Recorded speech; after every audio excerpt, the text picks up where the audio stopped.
Welcome back to another edition of Retro Tech, where we bring you only the finest vintage multimeters from yesteryear. Can be, oh man, it just screams retro, doesn't it? Whoa, hang on a second. I already did that meter.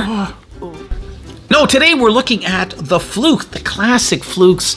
Oh, the ones that started it all. We're talking over 40 plus years ago now.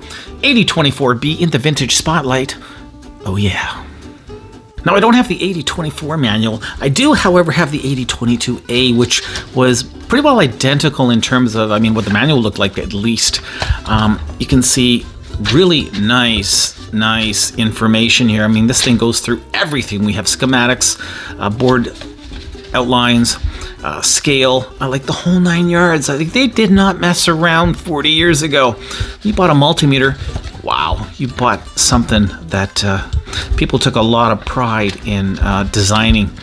So 8022A manual, very similar to the original 8024. As well, you also got a calibration certificate from FLUKE, and you didn't have to pay extra. No, it came with the multimeter.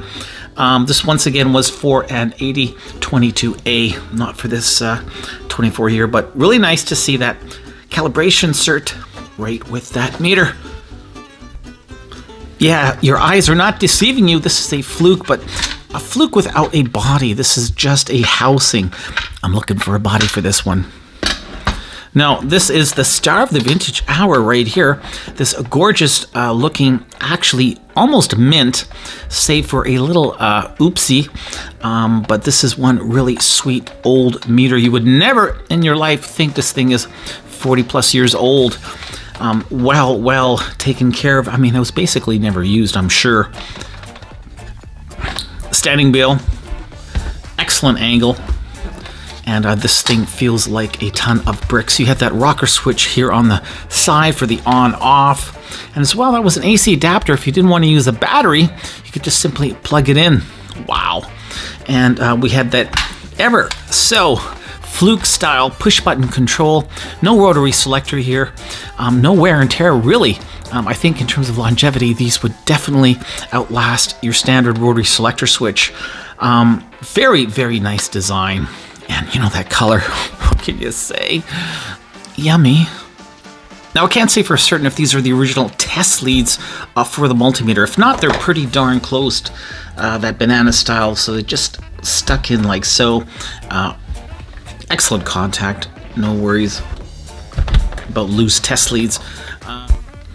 Display itself was a 3.5 digit LCD display, or 1999 max, with the decimal point and the minus polarity indication. Very nice, very clear. I have not even touched this one, and I mean, look how contrasty it is 40 years later. No backlight, obviously, with the meter, but man, I'm telling you, FLUKE, gorgeous looking LCD. As well, this meter came with that peak hold. Basically, it's going to capture the highest value. A neat feature, a niche feature as well, one you don't see often on meters. After all these years, oh, it's still doing good.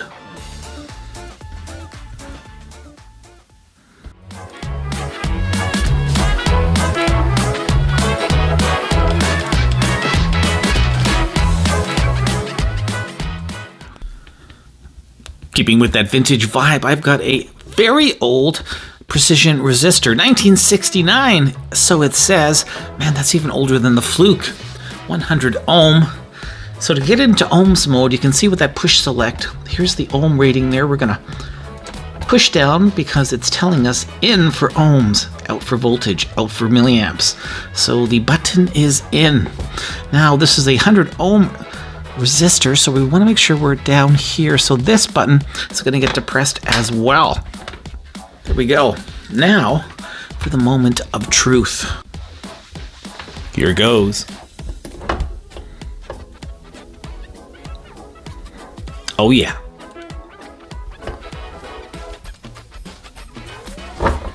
That works. They were even giving us continuity 40 plus years ago. Wow, it latches too. It just latches on. Check it out. Brand new temperature probe in a 40-plus-year-old multimeter. 17 degrees in the lab. Oh, yeah. So sometimes, just sometimes, old and new, yeah, they can get along. They can get along. AC mode working just fine. 119 volts. Just a little shy of that 120. Remember, this was not true RMS. But hey, close enough. Fluke definitely had some interesting design choices. One of those is that all-around shielding. So basically the body, the PCB, will sit in like so, held together by that one screw, and it just envelops the entire PCB in sort of a Faraday cage. Very, very nice. Let's start off here at the bottom with those input jacks. Oh, incredible. Once again, Fluke quality. Days gone by. I mean, check those out. Those are massive, massive metallic inlays. I'm even having a transistor sandwich right in between those two inputs, funny enough. On the 8024, the fuses were in series. This has a 2000 milliamp rating. On the bottom, directly underneath, here is a 2 amp 250 volt fuse, and directly adjacent to that is a 600 volt 10 amp fuse. So in series, and just some added overload protection. This is the 8022A, and obviously quite a different take on fuses. Just the milliamp fuse here, but it's just dangling by those wires as well, and it even interfaces with the 9-volt battery, so much improved on the 24. And look at those push buttons. Oh man, nicely lined up here.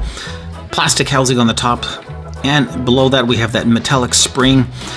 This thing has stood the test of time, no doubt. And right below that, copyright 1980 John Fluke. So there you go. Don't often see that copyright on a PCB these days, do we? 8024A Revision H. Absolutely gorgeous balls of unleaded solder. Amazing. And you know, this was all done by hand.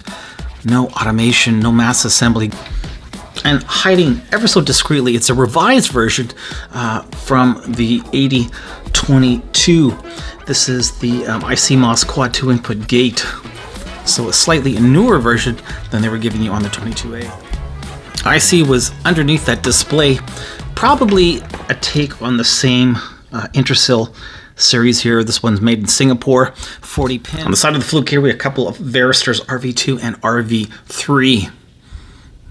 Beneath that switch assembly, hiding a ton of components, resistor networks, input divider, you name it, Zener diodes, crystals, it's all This was definitely a component hog back in the day, that's for sure.